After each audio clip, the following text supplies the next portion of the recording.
In this video, I'm going to show you on how you can delete your ClickUp account. So, without further ado, let's begin. First, open your web browser and go to app.clickup.com and log in to your ClickUp account. Once you're inside the main dashboard, you're going to go to your profile on your top right here. From the drop-down menu, click on Settings. Now, with all the settings that you see, all you need to do is scroll down until you get to the very end. And as you can see under danger zone, you can see right here the option to delete your account. You also have an option to log out of all the sessions that you have.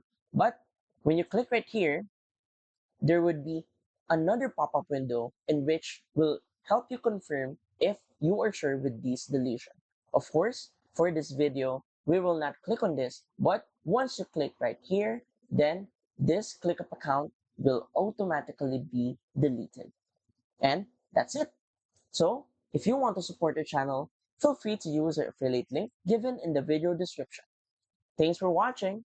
Now, we'll see you in my next video.